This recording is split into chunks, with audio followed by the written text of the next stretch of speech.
Eu queria falar sobre uma área pouco falada da nossa igreja. E quem está no Ministério Atos de Justiça, Atos dos Trabalhadores, Atos da Justiça. Quem foi que falou de justiça aqui na sala da justiça? Pois é. E a gente fala muito pouco sobre tratar a mente. E o tema da mensagem que eu trouxe para a igreja nesta manhã e que eu aprendi muito essa semana, enquanto preparava esse sermão, fala sobre o maior campo de batalha do cristão. E esse campo de batalha, irmãos, é a nossa mente.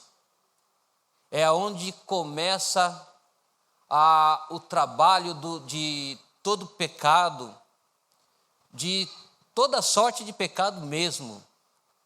Quando nós exteriorizamos o pecado, seja por palavras, seja por atitudes, tudo começa na mente. É aqui que nós desenvolvemos o pecado. Mas para falar disso, eu preciso falar de três grandes heróis da fé. E entre eles eu gostaria de falar de um precursor do avivamento e também da reforma protestante, do qual é o Martinho Lutero. Mas antes disso, eu quero ler com você Colossenses 3, a partir do verso 1. Todos acharam aí? Irmãos, não fique olhando para mim, apesar que você pode ler aqui também, tá bom? Diz assim: portanto, irmãos, foste ressuscitado juntamente com Cristo, buscai as coisas lá do alto, onde Cristo vive assentado à direita de Deus. Pensem nas coisas lá do alto, não nas que são aqui da terra, porque morrestes, e a vossa vida está oculta juntamente com Cristo em Deus. Quando Cristo, que é a nossa vida, se manifestar, então nós também manifestaremos juntamente com Ele em glória. Fazei, pois, morrer a vossa natureza terrena, a prostituição, impureza, paixão lasciva, desejo maligno e a avareza, que é a idolatria. Por essas coisas é que vem a ira de Deus sobre os filhos das desobediências. Ora, nessas mesmas coisas andastes vós também em outro tempo, quando viviam nelas. Agora, porém, despojai-vos igualmente de tudo isso: ira, indignação, maldade, maledicência, língua obscena do vosso falar. Não mintais uns aos outros, uma vez que vos despistes do velho homem com os seus feitos, e vos revestistes do novo homem, que se refaz para o pleno conhecimento, segundo a imagem daquele que o criou, no qual não pode haver grego, nem judeu, nem circuncisão, nem incircuncisão, bárbaro, cita, escravo, livre, porém Cristo é tudo em todos. Revesti-vos, pois, como eleitos de Deus, santo e amados, de ternos afetos, de misericórdia, de bondade, de humildade, de mansidão, de longanimidade. Suportar-vos uns aos outros, perdoai-vos mutuamente, caso alguém tenha motivo de queixa contra outro. Assim como o Senhor vos perdoou, assim também perdoai-vos vós mesmos. Acima de tudo isto, porém, esteja o amor, que é o vínculo da perfeição. Seja a paz de Cristo o árbitro em vosso coração, a qual também foste chamado em um só corpo, e sede agradecido. habite ricamente em vós a palavra de Cristo. Instruí-vos e aconselhai-vos mutuamente em toda a sabedoria, louvando a Deus com salmos e hinos e cânticos espirituais, com gratidão em vosso coração. O maior campo de batalha do cristão está na mente. Irmãos, eu quero começar falando aqui de 3 reformadores protestantes que foram grandes heróis da fé. E eu começo, como já disse aqui no início dessa palavra, dizendo que Martinho Lutero, ele foi o precursor, ele foi aquele que iniciou a reforma, se bem que na época dele já havia outros reformadores também, mas Martinho Lutero, na década de 517, ele se levanta indignado contra um sistema religioso, e na porta daquela igreja ele vai colocar 95 teses, 95 protestos, daí o nome protestante, e a igreja começa a tomar um outro rumo através de Martinho Lutero. Martinho Lutero era um monge, um teólogo que iniciou a reforma protestante no século XV, e no século XVII ele vai e coloca ali na porta da igreja o seu protesto, a sua ânsia de mudança, porque ele começa a estudar a palavra de Deus e ele percebe que a igreja está num caminho diferente, um caminho desvirtuado, e precisava de voltar para a palavra.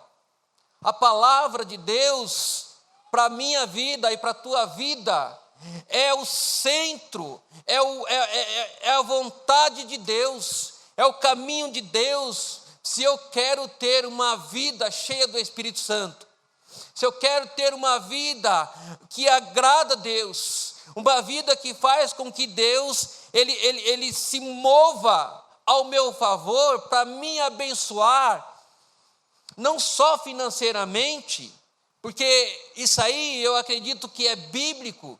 A partir do momento em que você opta por andar na palavra de Deus, as coisas elas vão começar a fluir, as coisas vão começar a acontecer na tua vida. É promessa de Deus. Então Martinho Lutero, ele sente que há uma necessidade de se ajustar, e ele vai fazer esse protesto contra a igreja que ele congrega, mas não é em forma de rebelião, mas no sentido da igreja fazer uma mudança, porque a igreja ela mantinha o poder pela religião, e a igreja mantinha também a riqueza, a ganância pelo dinheiro, e ao mesmo tempo que cobrava da igreja indulgências para que a igreja pudesse ter os seus pecados perdoados.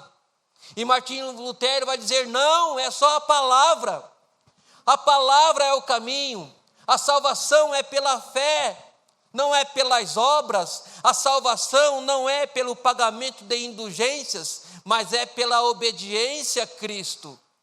E aí, este foi o primeiro reformador, e o segundo reformador, ele também contemporâneo de Martinho Lutero. E eu estou explicando isso para você porque eu vou vou mostrar para você como foi que eu cheguei neste tema, sobre a purificação da mente. E o segundo avivalista, o segundo reformador, também contemporâneo de Martinho Lutero, foi William Perkins, no avivamento do século XVI, com o surgimento de inúmeras igrejas através de Martinho Lutero. E este também foi um reformador muito destacado. Este homem, ele foi chamado o pai dos puritanos. E quem são os puritanos? Um grupo de cristãos, irmãos, que resolveram não só aderir à doutrina e o ensinamento de Martinho Lutero, mas como também decidiram continuar a reforma que Martinho Lutero começou, tirando de si tudo aquilo que era de questão de religião. Então, por que ele foi chamado pai dos puritanos? Porque foi com o grupo deste grande pregador, professor e teólogos, o William Perkins, que a reforma começou a ter um afinamento mais destacado. Então, ele foi chamado de puritano, o pai do puritanismo, porque a palavra puritano significa pureza. E, na verdade, foi uma palavra pejorativa que lançaram sobre este grupo de cristãos, porque era um grupo de cristãos que buscava a santificação plena. E esses puritanos foram os homens que se destacaram nesta época como homens e mulheres, um grupo de cristãos cheio do Espírito Santo. Milagres, curas extraordinárias começavam a acontecer a partir daí. E aí esse William Perkins, sendo o pai dos puritanos, junto com ele foram se destacando outros reformadores, outros teólogos, e no qual surgiu também o terceiro já no século 17, em pleno avivamento, e o seu nome era John Owen. Presta bem atenção neste nome, porque este homem aqui, na história do cristianismo, diz que ele foi o maior teólogo de todos os tempos. Ele era teólogo e professor, e ele usava a teologia profunda para ensinar a igreja e fazer com que a igreja vivesse isso. E este homem, ele vai escrever inúmeros livros. E um dos livros que ele escreve fala sobre a morte da morte na morte de Cristo. A morte da morte na morte de Cristo. Um livro até hoje conhecido, um livro até hoje comprado pelos teólogos, e este homem, ele lança um livro que hoje é lido pela maioria dos pastores, pela maioria dos líderes teólogos, chamado A Purificação do Pecado. A mente na purificação do pecado. Então, esse homem, ele está mais associado à teologia da purificação da mente. E aí ele começa a desenvolver no meio do puritanismo, começa a se levantar pelos seus ensinos, homens e mulheres cheios do Espírito Santo. Homens e mulheres usados poderosamente por Deus. Na época em que o Evangelho vai expandir, vai crescer, vai fazer um grande avivamento. Embora Martinho Lutero ele não foi um puritano, mas John Owen usava uma frase de Martinho Lutero, onde Martinho Lutero dizia assim, as aves podem voar sobre a minha cabeça, eu não posso impedir com que elas voem sobre a minha cabeça, mas eu posso impedir com que elas criem ninhos, com que elas formem ninhos. Em outras palavras, Martinho Lutero estava falando, eu não posso impedir que os pensamentos pecaminosos entrem na minha mente, mas eu posso impedir com que vá adiante, com que dê o seu fruto. Então, os puritanos, eles desenvolveram a doutrina da mente, um posicionamento mental, aonde eles passavam o dia pensando em coisas que edificavam a sua vida espirituais. E quando surgia pensamentos malignos, e isso nós vamos chegar aqui, porque a igreja deste século, irmãos, é uma igreja que não vigia na mente, aquilo que entra na mente. É uma igreja que exterioriza o pecado que é trabalhado na mente. Porque a mente, ela não está educada, a mente, ela não está preparada, a mente, ela não está santificada, ela não é vigiada. Quer ver só uma coisa? Basta alguém fechar você no trânsito. A boca vai falar o que está cheio o coração. Basta alguém tocar na sua ferida, basta alguém tocar na sua família com palavras. Os puritanos rejeitavam todo tipo de aspereza, vigiavam naquilo que falava, vigiavam naquilo que pensavam, vigiavam nos seus comportamentos, suas posturas, os seus posicionamentos de cristão eram dignos de ser copiados, eram dignos de ser notado. As pessoas olhavam para a postura de um puritano e falavam assim, ó, este é um crente de verdade, este é um cristão de verdade. E nós do século 21 precisamos trazer isso para a nossa vida, precisamos trazer essa disciplina da mente, precisamos nos disciplinar naquilo que ouvimos, naquilo que vemos, naquilo que falamos. Então este homem também, ele foi tão notável que ele marcou marcou a vida de homens como Jonatas Edwards e C.S. Lewis, que fala sobre a oração da mente. Já ouviu falar sobre a oração da mente? Quando você ora, você tem que focar na tua oração. Você tem que pensar no que você está orando. Você tem que orar com sabedoria, com entendimento, como diz Paulo. Orarei com o Espírito, mas também orarei com entendimento.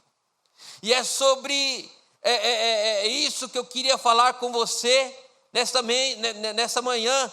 Para os puritanos, o pecado não era visto como algo externo, mas como algo que já estava vivo, pulsando nos pensamentos. E John Owen, ele vai falar uma frase que até hoje é dita de cima dos púlpitos: mate o pecado, ou o pecado matará você. Mate o pecado, ou o pecado matará você. É algo para que eu e você possamos fazer uma análise da nossa vida. Falo de mim, igreja. Falo de mim, irmãos, começando por mim. Como está a minha vida? Eu estou na presença de Deus? Eu vivo na presença de Deus lá fora? Eu tenho esta alegria na presença de Deus, essa satisfação na presença de Deus, como eu tenho aqui com você? É gostoso estar aqui com você, é bom estar aqui com você. Obrigado pela tua vida fazer parte da minha vida, obrigado pela tua comunhão comigo.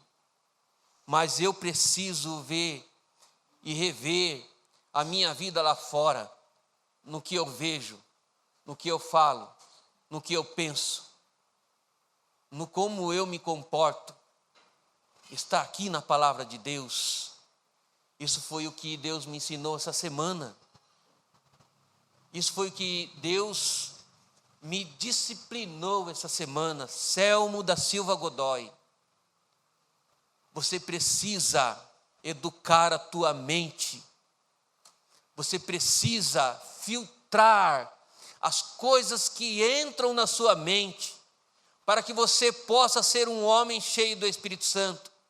Para que você possa ser um homem que, quando você abrir a boca, e até mesmo de boca fechada, as pessoas olharem para você e verem um motivo para estar aqui dentro. Então é isso que eu quero trazer para você. Pensamentos pecaminosos fazem parte da velha natureza humana, já dizia o apóstolo Paulo, em Colossenses no capítulo 3, no versículo 5, aonde nós lemos, aonde ele fala assim, fazeis pois morrer a vossa natureza terrena. E quais são elas? A prostituição, a impureza, a paixão lasciva, o desejo maligno e a avareza, que é a idolatria. O que tem entrado diante dos teus olhos, Selmo da Silva Godoy? O que tem dominado o teu coração? É a palavra ou é as paixões terrenas? mundanas. Então, nós encontramos na palavra de Deus uma disciplina para nossa mente. Nós encontramos na palavra de Deus educação para nossa mente. Nós encontramos na palavra de Deus como nos tornarmos homens e mulheres cheios do Espírito Santo. E eu vou te falar uma coisa: quando você é um homem, uma mulher cheia do Espírito Santo, o primeiro lugar que tem que haver mudança é na tua casa, é do lado com teu vizinho, é os moradores da tua rua. As pessoas têm que olhar para nós, e as pessoas, através de nós, têm que ver uma resposta para a vida dela, uma resposta para o seu problema, para a sua necessidade. É possível, irmãos, é possível. Esses dias aí a Edilane saiu, ela me contou isso aí, eu nem falei para ela que ia contar isso daqui. Ela saiu para fazer uma caminhada, e ela foi até uma praça aqui, próximo aqui, e uma mulher sentou do lado dela, e do nada a mulher puxou assunto com ela e falou assim: homem é tudo igual mesmo, né? Sabe, não quer saber de nada, eles querem que a gente vire escrava deles. E começou a falar com a Edilane, e a Edilane percebeu que ela olhou para a mão da Edilane e viu a aliança. E a Edilane falou assim: lá em casa não é assim, nós somos cristãos. Na hora a mulher falou assim: aí sim, hein? Aí sim. Porque as pessoas olham para você e ainda vê algum tipo de esperança. As pessoas olham para o seu casamento, olham para a sua vida, as pessoas olham para o seu comportamento, mas e se você é uma pessoa cheia do Espírito Santo, as pessoas vão querer fazer o que você faz, vão querer ir aonde você vai, vão querer estar aonde você está.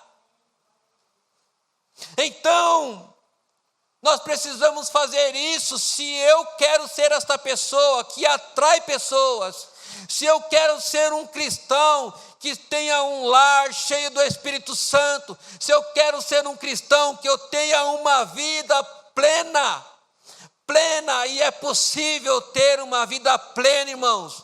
Eu não estou falando de dinheiro, eu estou falando de paz, eu estou falando de alegria, eu estou falando de ser cheio do Espírito Santo.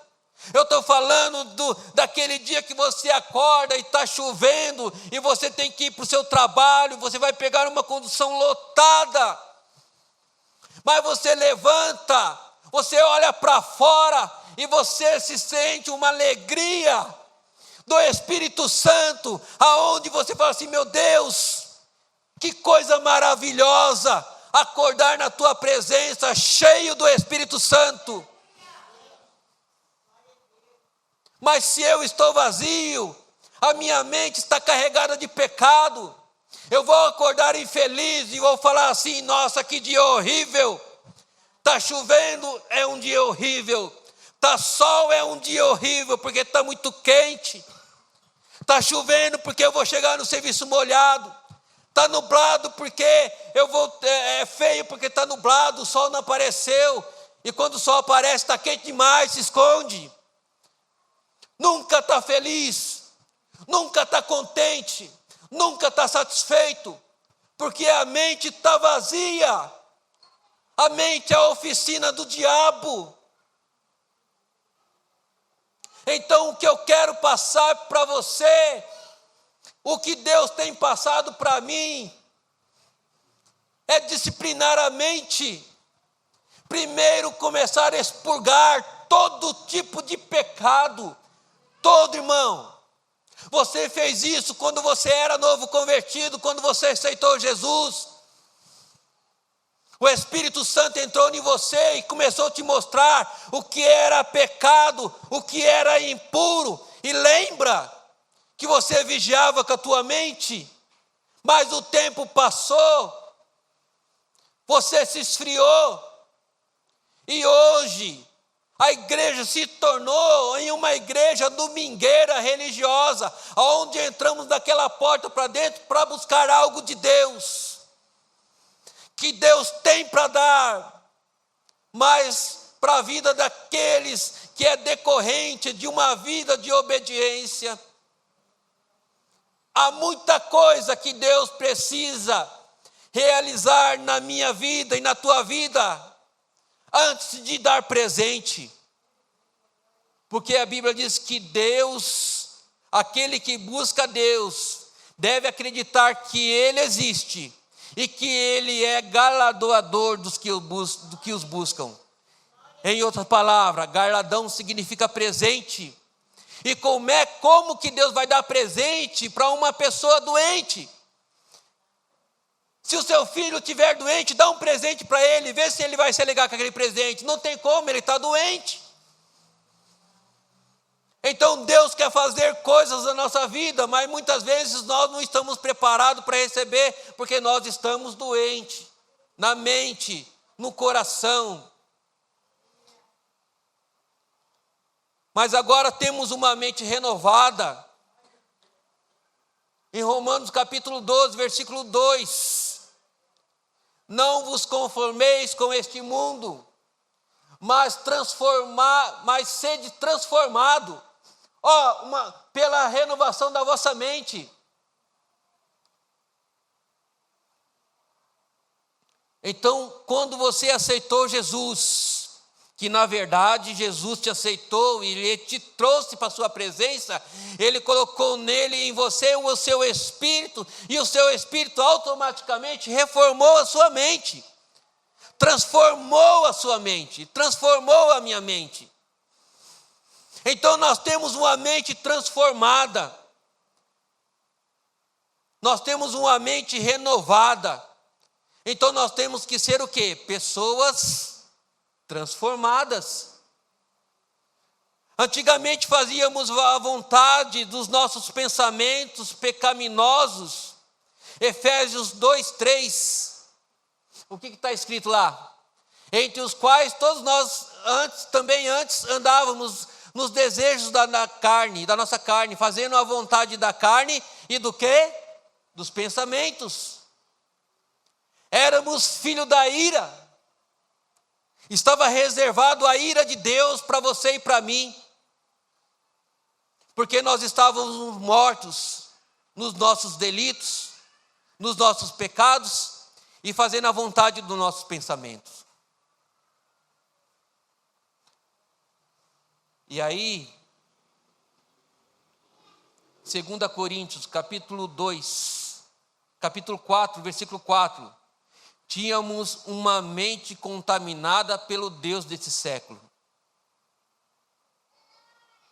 Sabe qual é a mente contaminada pelo Deus desse século? É uma mente avarenta, uma mente pornógrafa, uma mente fofoqueira, uma mente mentirosa, uma mente maligna, corrupta, que quer tirar proveito alheio. Tudo. Basta olhar no trânsito. As pessoas que têm uma mente egoísta, ela deixa o carro atravessado no meio da rua para colocar dentro da garagem. Ela não está nem aí para quem vai passar. Eu vou pegar os nossos dias aqui, uma outra coisa.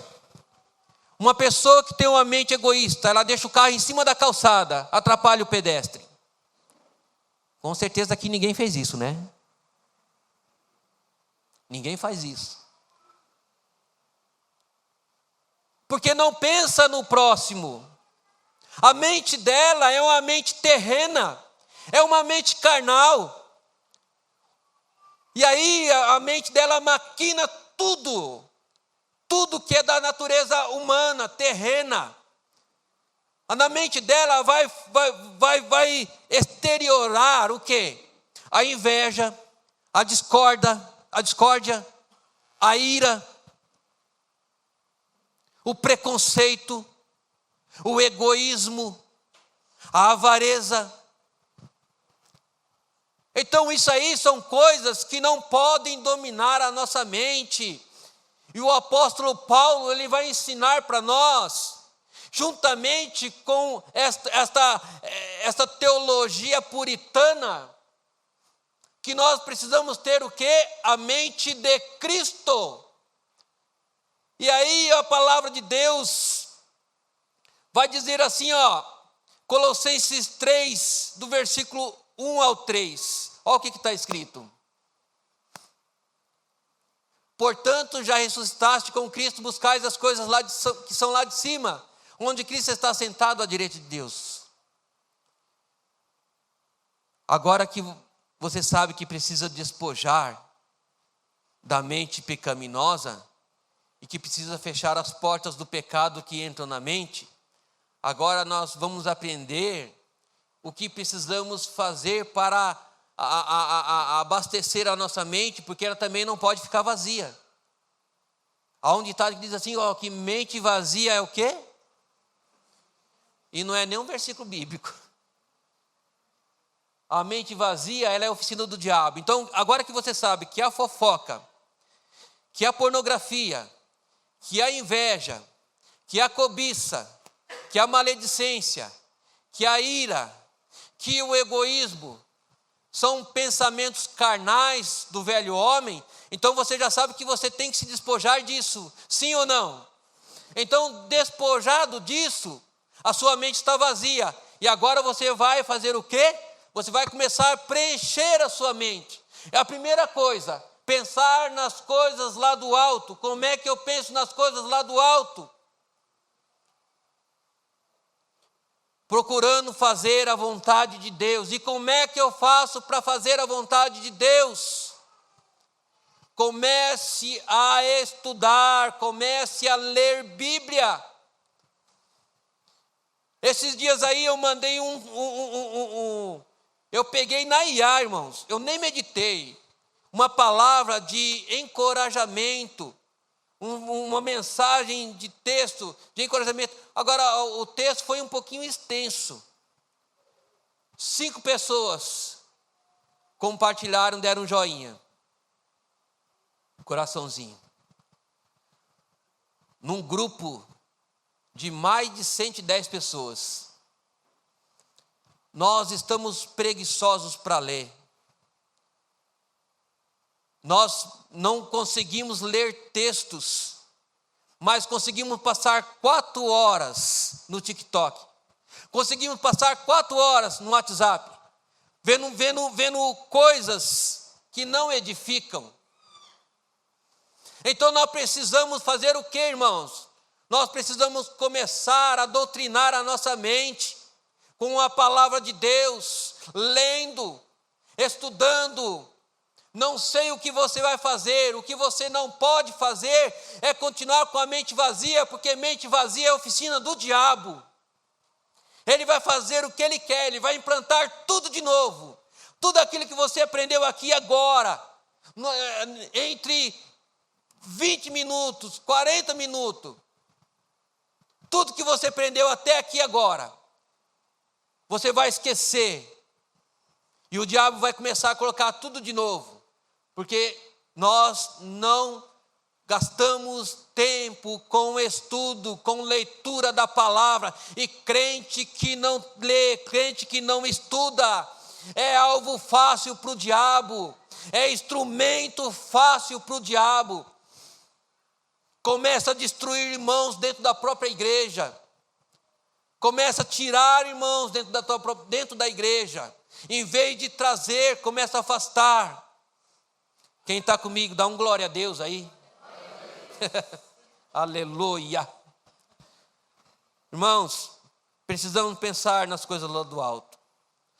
1 Coríntios, capítulo 2, versículo 16, o que está escrito lá? Porque quem conheceu a mente do Senhor, para que o possa instruí-los? Nós temos a mente de Cristo. É por isso que você deve pensar, você deve agir como cristão, você deve se comportar, Você deve fazer as coisas de cristão, porque você tem a mente de Cristo. E eu vou um pouquinho mais além. Eu quero ler em 2 Coríntios, capítulo 10, versículo 5. A raiz de todo mal está na mente, e por isso devemos levá-la cativa à obediência, destruindo argumentos e toda altivez que se levanta contra o conhecimento de Deus, a palavra, e levando cativo todo o entendimento à obediência de Cristo. A nossa mente, se a gente deixar, irmãos, ela nos leva por caminhos pecaminosos. Precisamos dominar a mente. É dominando a mente que nós vamos voltar para a palavra de Deus. Martinho Lutero dizia: somente as Escrituras, somente a palavra de Deus. Então, se eu estou na palavra de Deus, eu não vou fazer o quê? Eu não vou fazer a vontade da carne, nem dos pensamentos. Porque quem faz a vontade do pensamento, ele vai entrar em Gálatas 5, onde fala sobre as atitudes e o comportamento daqueles que estão na carne e que não podem agradar a Deus.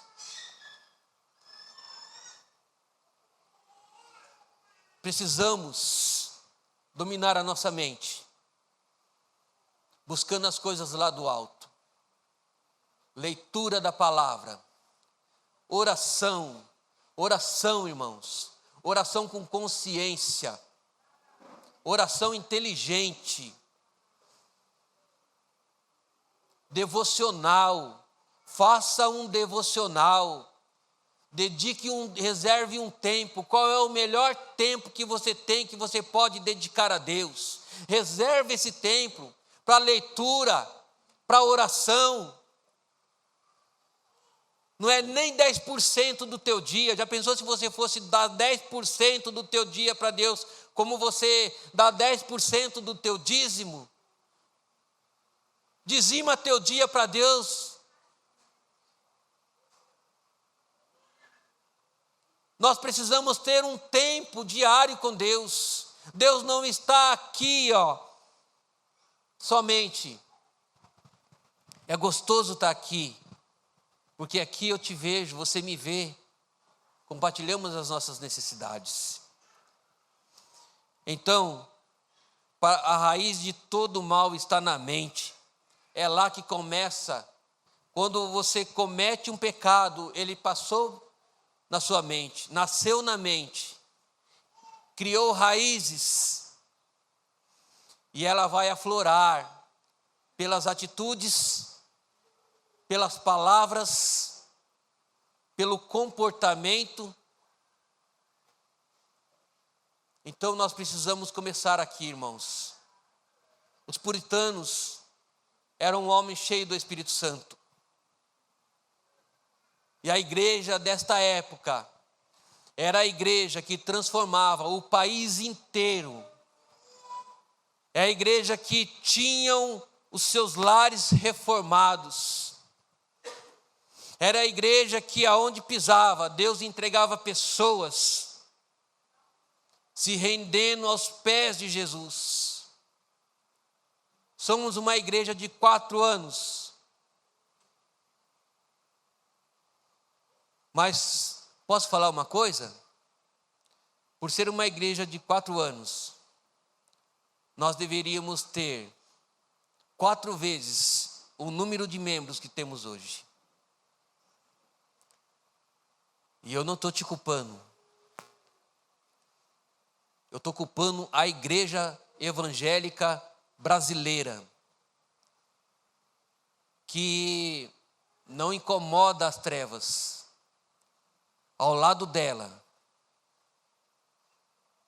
existem lugares do lado, invocando o demônio. E o demônio não se incomoda com a igreja mais. Porque a igreja não é mais cheia do Espírito Santo. Não é mais uma igreja que ora. Não é mais uma igreja que vigia. Se fosse a igreja da época dos puritanos, se essa igreja aqui fosse homens, com o exemplo dos homens e das mulheres puritanas do século XVI, do século XVII, do século XVIII, nós já teríamos ganhado São Miguel para Jesus. Nós já teríamos enviado missionários em vários países. Nós estamos perdendo, irmãos. É a igreja dos últimos dias.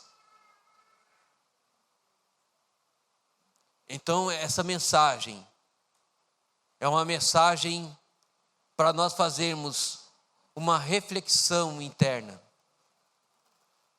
Eu não quero ser mais o mesmo. Como eu acabei de cantar com vocês.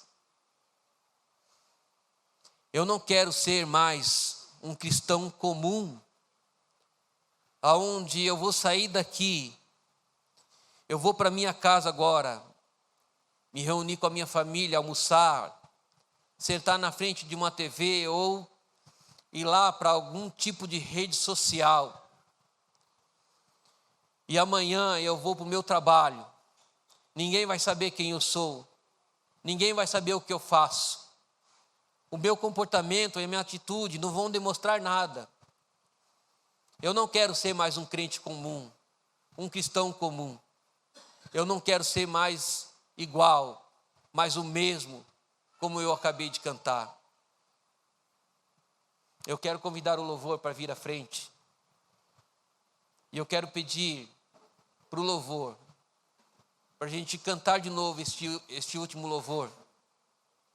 E eu quero finalizar aqui o meu sermão em Filipenses, capítulo 4, o versículo 8, onde Paulo vai falar: no demais, irmãos meus, olha o que deve ocupar a tua mente, a mente do Selmo, a mente da igreja. Tudo que é verdadeiro, tudo que é honesto, tudo que é justo, tudo que é puro, tudo que é amável, tudo que é de boa fama, se há alguma virtude e se há algum louvor, seja isso que ocupe a vossa mente. Seja isso que ocupe o vosso pensamento. Seja isso que ocupe o vosso coração. É isso aqui, ó. Uma mente cristã deve ser. Eu agradeço a tua atenção. Eu agradeço por emprestar os seus ouvidos. E o desejo do meu coração é que a gente saia daqui com o desejo de mudar, de não querer ser mais o mesmo. Porque é isso que eu quero ser para a minha vida. Não quero mais ser esse Selmo que você está vendo hoje. Eu quero ser um homem cheio do Espírito Santo. Aonde eu entrar, o demônio tem que sair. Aonde eu entrar, a tristeza, a dor, ela tem que sair. Eu quero chegar, irmão, diante de Deus, naquele dia, e Ele olhar para mim e falar assim: eu não esqueci das suas obras, elas te acompanharam na sepultura. É isso que eu quero para a minha vida. Enquanto eu viver aqui na terra, eu quero ser sal, eu quero ser luz, eu quero que as pessoas olhem para mim e vejam uma vida transformada. Que Deus abençoe a vida de cada um de vocês.